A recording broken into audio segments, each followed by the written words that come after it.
दोस्तों इस वीडियो में हम सिबिल स्कोर को एनालाइज करेंगे, यानी बेसिकली ये जो 300 से लेके 900 की रेंज में जो ये स्कोर है, बेसिकली इस सिबिल स्कोर को हम एनालाइज करेंगे। इस सिबिल स्कोर की क्या हिस्ट्री है, क्या आरबीआई का इसमें रोल रहा, इन सब के अलावा काफी बार हमने ये देखा है कि कोई एक कस्टमर है जिसने बैंक से लोन लिया। अब इन केस मान लीजिए किसी भी मजबूरी की वजह से अगर ये कस्टमर बैंक का पैसा नहीं दे पा रहा, यानी डिफॉल्ट कर रहा है, तो ऐसे केस में बैंक एक ऑप्शन प्रोवाइड करता है कि आप हमारे साथ सेटलमेंट कर लो। तो जब भी लोन की सेटलमेंट होती है उस केस में भी आपका सिबिल स्कोर खराब हो जाता है। लेकिन जब हम लोन की सेटलमेंट करते हैं उस सिबिल स्कोर को over the period of time सुधारा जा सकता है। इस वीडियो में हम कुछ ऐसे पॉइंट्स भी डिस्कस करेंगे कि कैसे हम अगर मान लो किसी भी लोन की सेटलमेंट हुई है उस केस में कैसे हम अपना सिबिल स्कोर थोड़ा धीरे धीरे करके इंप्रूव कर सकते हैं, कौन से हमें लोन्स लेने चाहिए, क्योंकि जनरली जब आपके सिबिल स्कोर खराब होता है तो उस केस में कोई भी बैंक आपको लोन नहीं देता। तो ऐसे केस में हमें कौन से लोन्स लेने चाहिए, क्या प्रोसेस फॉलो करनी चाहिए, सारे इस वीडियो में हम डिस्कस करेंगे। इन सब के अलावा सबसे जरूरी चीज, अगर किसी का सिबिल स्कोर ठीक है तो उस केस में उसे किन चीजों का ध्यान रखना चाहिए ताकि उसका सिबिल स्कोर कभी भी खराब ना हो। तो इस वीडियो में सिबिल स्कोर से जुड़ी हुई एक एक पॉइंट को हम डिस्कस करेंगे। बट सबसे पहले इस वीडियो को स्टार्ट करें, सिबिल स्कोर जरूरी क्यों है। देखो बेसिकली ये जो एक नंबर बनाया गया है सिबिल स्कोर, ये क्यों जरूरी है, बैंकों के लिए क्यों जरूरी है। देखो जनरली जब भी कोई एक कस्टमर बैंक में जाएगा, जब भी मान लो कोई भी कस्टमर बैंक में और ये बोलते हैं कि मुझे लोन चाहिए, अब बैंक कैसे चेक करेगा कि मैं इस कस्टमर को लोन दूं या ना दूं। तो ऐसे केस में बैंक क्या, मान लो मैं आपके पास आया कि मुझे कुछ पैसा दे दो, तो आप मेरे अंदर क्या चीज देखोगे,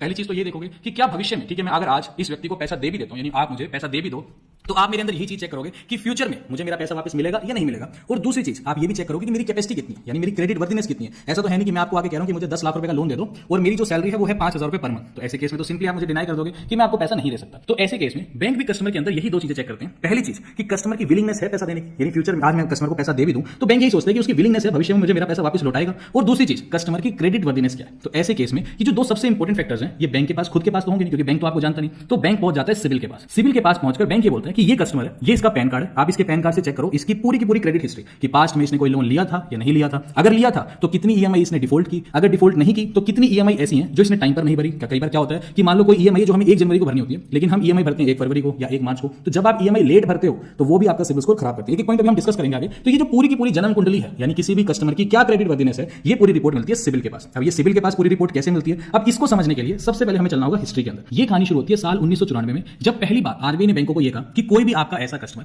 अगर वो 1 करोड़ रुपए से बड़े अमाउंट का लोन डिफॉल्ट करता है तो उसकी रिपोर्ट यानी कंप्लीट डिटेल आप भेजोगे ट्रांस यूनियन सिबिल के पास। ऐसा आरबीआई ने इसलिए इंट्रोड्यूस किया क्योंकि आरबीआई को ऐसा लगता था साल 1994 में कि अगर कोई एक ऐसा बड़ा कस्टमर जो बड़ा लोन डिफॉल्ट कर दे ताकि भविष्य में वो कोई नया बड़ा लोन डिफॉल्ट ना करे, उससे बचने के लिए आरबीआई ने ये बोला कि 1 करोड़ से बड़ी अमाउंट का अगर कोई व्यक्ति लोन डिफॉल्ट करता है तो उसकी ही सिर्फ रिपोर्ट आपको ट्रांस यूनियन सिबिल को भेजनी।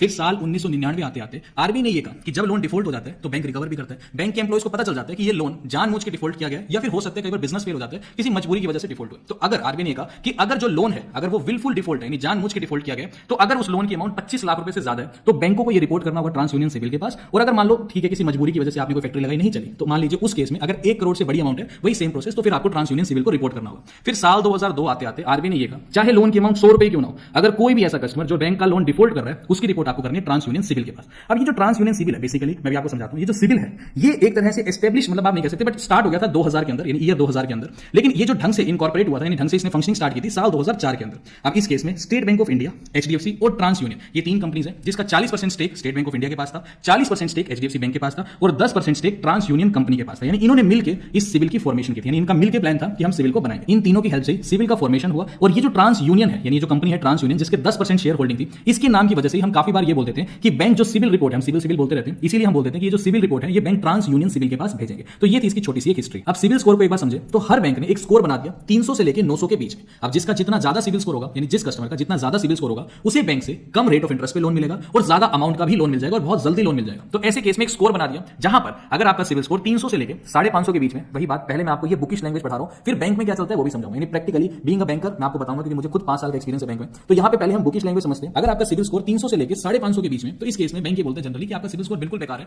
गलती से भी बैंक आपको लोन नहीं देगा। अगर आपका सिबिल स्कोर 550 से लेकर 700 के बीच में तो जनरली फेयर सिबिल स्कोर है, इस केस में भी आप भूल जाओ, आपको बैंक लोन नहीं देगा। अगर आपका सिबिल स्कोर 700 से लेकर 900 के बीच में तो इसे बैंक बोलता है कि एक एक्सीलेंट सिबिल स्कोर। अब वही चीज ये तो हो गई बुकिश लैंग्वेज, लेकिन प्रैक्टिकल लाइफ में यानी यहां पर हमने भी क्या डिस्कस किया कि अगर किसी का सिबिल स्कोर 700 से 900 के बीच में तो बैंक क्या बोलता है एक्सीलेंट सिबिल स्कोर। लेकिन एक्चुअल में ऐसा होता है नहीं होता। देखो एक्चुअल में क्या होता है, बैंक ये बोलता है कि अगर आपका सिबिल स्कोर 700 से 750 के बीच में तो ठीक है देंगे लोन, लेकिन rate of interest high charge करेंगे क्योंकि अभी भी हमें आपके ऊपर ट्रस्ट नहीं है। अगर आपका सिबिल स्कोर 750 से 800 के बीच में तो बैंक आपके पीछे पीछे भागेंगे कि सर लोन ले लो, लोन देंगे लेकिन रेट ऑफ इंटरेस्ट इतना सस्ता भी नहीं लगाएंगे कि कम से कम ही रेट ऑफ इंटरेस्ट लगा दें। अगर आपका सिबिल स्कोर 800 प्लस है तो इसे बैंक बोलता है एक्सीलेंट सिबिल स्कोर। और ऐसे कस्टमर्स हर बैंक को चाहिए, हर बैंक को 800 प्लस सिबिल स्कोर वाले कस्टमर चाहिए। रेट ऑफ इंटरेस्ट नेगोशिएबल है। सर आप बताओ कितना रेट ऑफ इंटरेस्ट आपको चाहिए, हम आपको कम से कम घर का रेट ऑफ इंटरेस्ट लगा के देंगे। यानी अगर आप बैंक ऑफ बड़ौदा, एसबीआई जितने भी सरकारी बैंक है ना इनके जो एम्प्लॉइज होते हैं ना, इन्हें कम से कम रेट ऑफ इंटरेस्ट मिलता है कोई भी लोन लेने पे। तो बैंक ये बोलता है जितना हम अपने एम्प्लॉइज को रेट ऑफ इंटरेस्ट देते हैं ना सर, उतना ही आपको रेट ऑफ इंटरेस्ट देंगे, क्योंकि बैंक को ट्रस्ट है कि देखो 800 प्लस सिविल स्कोर ऐसे ही नहीं बनता, उसके लिए पास्ट में 2-4 लोन भी लिए होने चाहिए, लोन टाइम पर भी देने चाहिए, तो उसके बाद जाके 800 प्लस सिविल स्कोर बनता है। और 800 प्लस जिनका सिविल स्कोर है ना,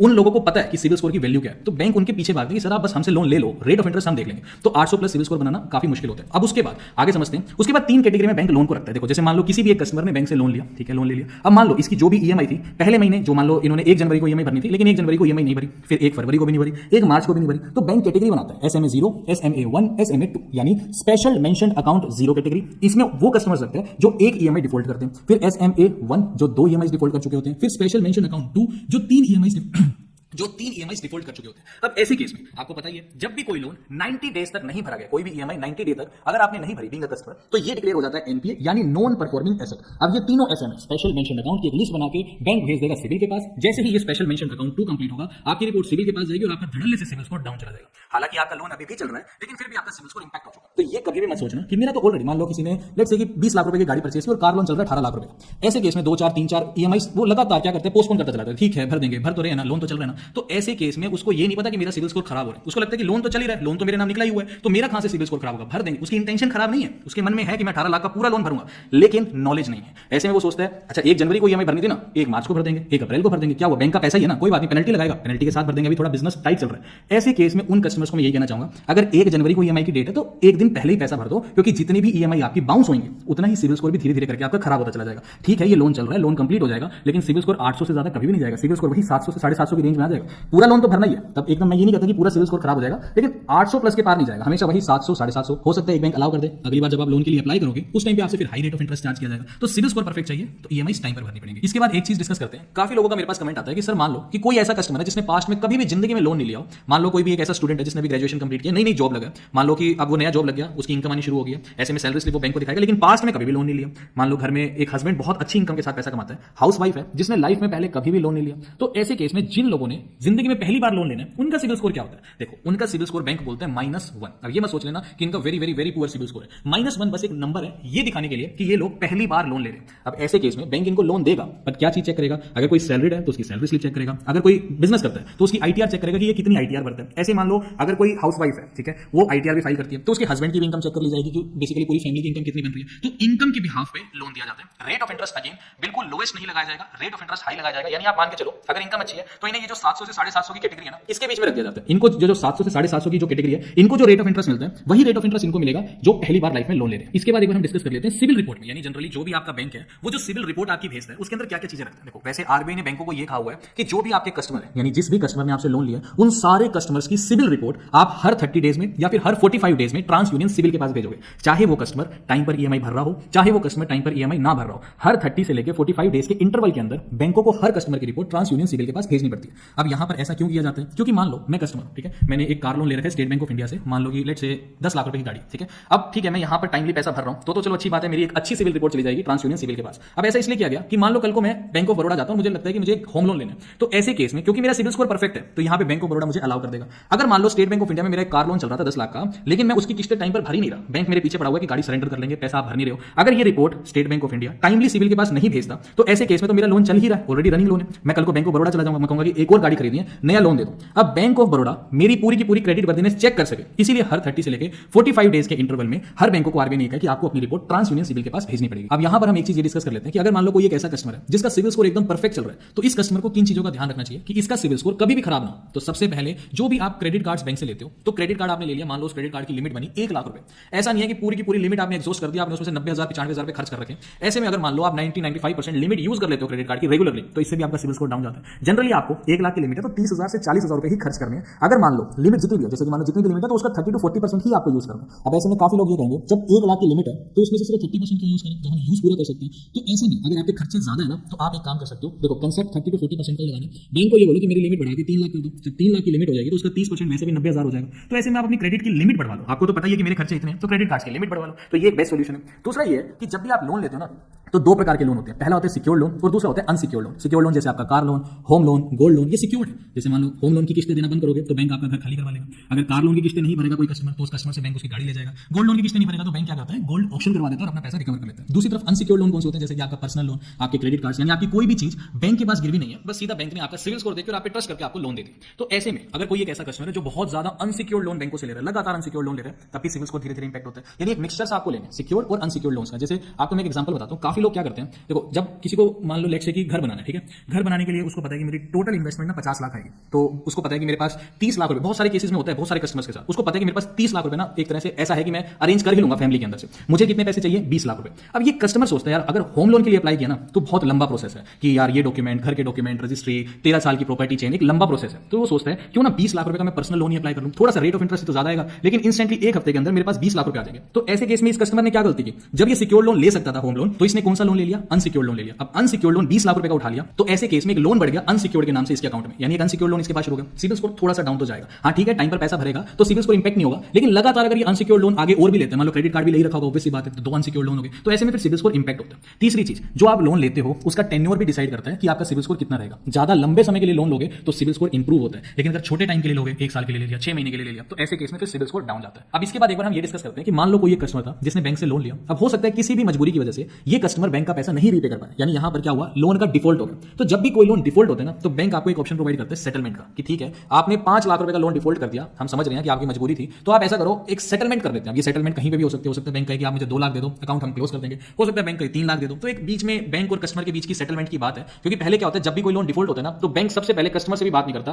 कस्टमर पैसा नहीं भर रहा, बैंक उठाएगा और एक केस कोर्ट में डाल देगा। ये जो सेटलमेंट होती है इसे हम बोलते हैं out of the court settlement. ये बैंक आपको खुद ही प्रोवाइड करेगा, क्योंकि कोर्ट में डालेगा बैंक तभी तो कस्टमर के ऊपर प्रेशर पड़ेगा। अगर बैंक कोई केस ही बना के कोर्ट में नहीं डालेगा तो कस्टमर तो यही कहेगा कि ठीक है मैं पैसा ही नहीं देता। तो यही काम बैंक क्या करते हैं, सबसे पहले तो कोई भी अगर मान लो लोन डिफॉल्ट होता है, एनपीए होते बैंक क्या करते हैं, केस बना के कोर्ट में फाइल कर देगा, वहां कोर्ट से प्रेशर क्रिएट करते हैं कस्टमर के ऊपर, और फिर कस्टमर को ये बोलते हैं कि ठीक है आप क्या कोर्ट में जाओगे, हम क्या करते हैं out of the court settlement कर देते हैं।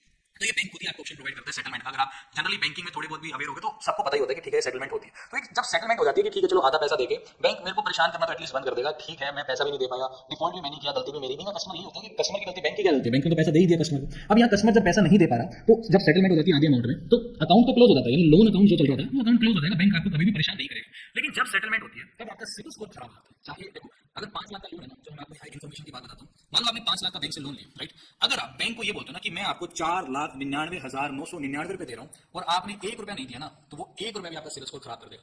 जब तक आप बैंक से एनओसी नहीं ले लेते ना अपने लोन की, नो ऑब्जेक्शन सर्टिफिकेट, 10 रुपए का भी लोन कम भरा ना और ये सोच रहे हो कि ठीक है 10 रुपए कम भर दे फिर क्या फर्क पड़ता है, वो सिविल स्कोर खराब कर देगा। जब सेटलमेंट होती है ना तो आपको चलो ये भी बताता हूँ, बैंक वाले ये कहेंगे आपको सेटलमेंट ज्यादा अमाउंट में करने के लिए, ठीक है, कस्टमर को कि आप ना 5 लाख का लोन है, आप 4 लाख मेरे को भर दो, आपका सिविल स्कोर ठीक हो जाएगा। तो ऐसे केस में अगर सेटलमेंट हो रही है तो सिविल स्कोर तो खराब है ही है, ये भूल जाओ कि सेटलमेंट के केस में आपका सिविल स्कोर ठीक रहेगा, ठीक है। सेटलमेंट बस एक सेटलमेंट ही है कि बैंक आज के बाद अपना पैसा आपसे रिकवर नहीं करेगा, लेकिन सिविल स्कोर खराब होगा। अब सवाल ये आता है कि चलो इस सिविल स्कोर को हम इंप्रूव कैसे कर सकते हैं। तो इसका सॉल्यूशन ये है, पहली चीज तो ये मत सोचना कि 6 महीने में सिविल स्कोर ठीक हो जाएगा, ऐसा नहीं होने वाला। उसके लिए आपको कम से कम 5 से 6 साल लगने वाले, थोड़े टाइम तो रुकी जाओ, यानी 1 साल 2 साल तो कोई भी लोन के लिए आप अप्लाई मत करो, धीरे धीरे करके पहले देखो, क्योंकि अनसिक्योर्ड लोन तो आप भूल जाओ कि कोई आपको फ्यूचर में क्रेडिट कार्ड देगा या कोई आपको फ्यूचर में पर्सनल लोन देगा, कोई देगा तो सिक्योर्ड लोन ही देगा, और सिक्योर्ड लोन में भी कोई आपको होम लोन देने नहीं वाला और कोई कार लोन देने नहीं वाला। सिक्योर्ड लोन में आपको बेसिकली ज्यादा से ज्यादा क्या मिलेगा, गोल्ड लोन मिल जाएगा, क्योंकि आप सोना बैंक के पास गिरवी रखे हो, बैंक को पता है कि बहुत आसानी के साथ बिकने वाला ये प्रोडक्ट है, तो गोल्ड लोन इजीली मिल जाता है। और गोल्ड लोन एक ऐसी चीज है जिसकी रिपोर्ट बैंक सिविल के पास भेजता है, ठीक है। तो आपको जब भी कभी लोन चाहिए तो गोल्ड लोन के लिए अप्लाई करो, गोल्ड लोन बैंक से लो, गोल्ड लोन आपको बेसिकली 3 महीने 6 महीने या 1 साल के लिए मिलता है, और इंटरेस्ट इकट्ठा ही भरना होता है जब उसकी मैच्योरिटी हो जाती है। गोल्ड लोन के ऊपर अलग से वीडियो भी बनाई हुई है, जिसका लिंक मैं आपको नीचे डिस्क्रिप्शन बॉक्स में दे दूंगा या फिर ऊपर आई बटन पे भी मिल जाएगा। तो गोल्ड लोन के लिए अप्लाई करो, थोड़ा गोल्ड लोन लो सबर के साथ एकदम, बिल्कुल आपको ऐसा नहीं होना कि अब ये गोल्ड लोन ले लिया चलो फिर क्रेडिट कार्ड के लिए अप्लाई करते हैं, बिल्कुल भी ऐसा नहीं करना। गोल्ड लोन के लिए अप्लाई करो, गोल्ड लोन कंप्लीट होने दो, 1-2 बार अप्लाई करो, 2 बार ले लो गोल्ड लोन, उसके बाद आपको कभी भी बैंक्स को अप्रोच नहीं करना, अप्रोच किसको करना है, एनबीएफसी को। जैसे एग्जांपल बताता हूं, एक रिसेंटली मेरे कोई नोन है, उनको मैंने खुद बजाज ईएमआई कार्ड बनवा के दिया। ये एनबीएफसी, मैं नहीं बोलता बजाज हो, ना ही मेरा कुछ उनसे वो है कि मैं कोई पेड वीडियो बना रहा हूं, जैसे कोई भी एनबीएफसी उठा लो, मैंने कहा बजाज को एनबीएफसी लो, उनके जो ये जैसे बजाज का मैंने इसलिए एग्जांपल लिया कि काफी ज्यादा फेमस है, आपको नॉर्मली मार्केट में मिल जाएगा कि ये जो है आपको वो जीरो कॉस्ट ईएमआई जो कार्ड्स होते हैं, इसके ऊपर मैंने वीडियो बनाई थी इसलिए बता रहा हूं, उस वीडियो का लिंक मैं आपको नीचे डिस्क्रिप्शन बॉक्स में दे दूंगा। तो ये जो जीरो कॉस्ट ईएमआई कार्ड होते हैं ना, ये आप बनवाओ, बजाज जो है वहां से बेसिकली एनबीएफसी, ये इजीली बन जाएगा, ये मैं आपको लिख के देता हूं कि बजाज बना देगा आपका कार्ड, ये भी सिविल को रिपोर्ट भेजते हैं, तो इसमें ध्यान से। लेकिन एक चीज बता देता हूं कि अगर एनबीएफसी के पास जा रहे हो ना तो जो डेट है ना, अगर ये बोल रहे हैं ना कि 1 जनवरी को पैसा दो, तो सच बता रहा हूं 25 दिसंबर को पैसा जमा करा देना, नहीं तो इंटरेस्ट के नाम पे इतने इंटरेस्ट लगाएंगे ना कि फिर कहीं ये वाला लोन ना डिफॉल्ट हो जाए। ठीक है, तो बिल्कुल बच के लो, मैं तो अवॉइड ही करता हूं कि एनबीएफसी से लोन ना ही लो। तो लेकिन अगर ले रहे हो ठीक है, लोन मिल रहा है, इजीली मिल जाता है, बस सिबिल स्कोर ठीक करने के लिए हम ले रहे हैं। अदरवाइज हमेशा बैंक्स को ही आप अप्रोच करो। ठीक है जी, अब यहाँ पे एनबीएफसी को अप्रोच करो। उसके बाद टाइम के साथ साथ फिर धीरे धीरे स्मॉल फाइनेंस बैंक्स के पास आपको जाना है। जब हम 2, 3, 4 साल के बाद जब हम सोचेंगे ना कि क्रेडिट कार्ड अप्लाई करते हैं, क्योंकि बहुत ज्यादा हमने एनबीएफसी के जो जीरो वाले ईएमआई कार्ड है ये यूज कर लिए, अब हम जाएंगे स्मॉल फाइनेंस बैंक के पास। जैसे आज की डेट में एयू स्मॉल फाइनेंस बैंक होगा, काफी अच्छा बैंक है, इसका अकाउंट ओपनिंग का भी वीडियो बनाया हुआ है। Zero balance savings account opening है। अच्छा, यहां से जीरो बैलेंस याद है कि बहुत सारे कमेंट्स आते हैं कि जीरो बैलेंस अकाउंट ओपनिंग, तो आज की डेट में Kotak Mahindra bank zero balance savings account offer करता है, IndusInd bank zero balance, FI money, Jupiter money, ये दोनों भी जीरो बैलेंस सेविंग्स अकाउंट, और एयू स्मॉल फाइनेंस बैंक ये भी आपको zero balance savings account opening का ऑप्शन अवेल करते हैं। तो ठीक है, ये पांचों के जो अकाउंट ओपनिंग के लिंक है जीरो बैलेंस के, ये भी मैं आपको डिस्क्रिप्शन बॉक्स में दे दूंगा कि इन केस अगर किसी भी व्यूअर को online zero balance savings account open करना है तो इजीली इन लिंक्स पे क्लिक करके वो ओपन कर सकते हैं। उसके बाद हम अप्रोच करेंगे स्मॉल फाइनेंस बैंक को, जैसे कि एयू स्मॉल फाइनेंस बैंक, वहां पर हम क्रेडिट कार्ड के लिए अप्लाई करेंगे। थोड़ा टाइम हमें उस क्रेडिट कार्ड को यूज करना है, फिर धीरे धीरे अपने सिबिल स्कोर को चेक करना, रेगुलरली सिबिल स्कोर भी आप चेक करना, और बहुत ज्यादा सिबिल स्कोर मत चेक करना, क्योंकि एक्सेस में सिबिल स्कोर चेक करने से भी आपका सिबिल स्कोर डाउन जाता है। यही प्रोसेस आप फॉलो कर सकते हो। इसके अलावा बिल्कुल मैं ऑनेस्टली बताता हूं, इसके अलावा कोई भी दूसरा ऑप्शन नहीं है। हाँ, अगर लोन ही डिफॉल्ट आपने 2 करोड़ 3 करोड़ का किया है, फिर तो ये प्रोसेस भी चाहे ना फॉलो करना। कोई छोटा मोटा लोन डिफॉल्ट है, उस केस में तो सिविल स्कोर इंप्रूव हो जाएगा, मान लो 5-10 लाख का है, हो जाएगा। लेकिन अब डिफॉल्ट 3-4 करोड़ का है, तो ये प्रोसेस भी भाई मत ही फॉलो करना, क्योंकि फिर इससे भी कुछ नहीं होने वाला। और ऑनेस्टली सिर्फ यही प्रोसेस है, यही एक अप्रोच है जो आपका सिविल स्कोर ठीक कर सकती है। बाकी जितने भी ऐसे व्यूअर्स हैं जिनका सिविल स्कोर ठीक है, मैं उनसे यही रिक्वेस्ट करूंगा कि लाइफ में कुछ भी करना, सिविल स्कोर अपना खराब मत होने देना। क्योंकि एक बार आपको ऐसा लगेगा कि यार मान लो कोई क्या होता है ना, काफी बार बैंक के साथ कोई छोटा मोटा डिस्प्यूट होता है और कस्टमर क्या बोलता है कि मैं लोन नहीं भरता, जो करना है कर लो, कुछ नहीं बैंक का जा रहा। बैंक 1 लाख रुपए अगर डिफॉल्ट भी कर दोगे ना तो बैंक का कुछ नहीं जा रहा, लेकिन लाइफ टाइम आपकी लाइफ टाइम पे एक थप्पा लग जाएगा। क्योंकि जो एक अर्ली स्टेज होती है ना 21, 22, 25, 23, 24 साल की, यहाँ पे सिविल स्कोर की इंपॉर्टेंस नहीं पता होती। लेकिन जब आप धीरे धीरे लाइफ में ग्रो करते हो, कभी खुद का बिजनेस करना पड़ा, जब आपको उस टाइम पे फंडिंग की जरूरत पड़ती है ना, तो बैंक्स के अलावा कहीं से फंडिंग नहीं मिलती। और सिविल स्कोर अगर खराब हुआ ना तो इतनी अपॉर्चुनिटीज मिस होती है ना लाइफ में, क्योंकि लाइफ छोटी नहीं है, बहुत बड़ी लाइफ है, तो अपनी अपॉर्चुनिटीज मिस मत करना। दोस्तों उम्मीद करता हूं कि सिविल स्कोर पर हमने एक एक पॉइंट को डिस्कस किया। इनके स्टिल अगर आपका फिर भी कुछ डाउट है तो नीचे कमेंट करके आप मुझसे पूछ सकते हो। अभी के लिए this is the end of the video. Thanks for listening and thanks.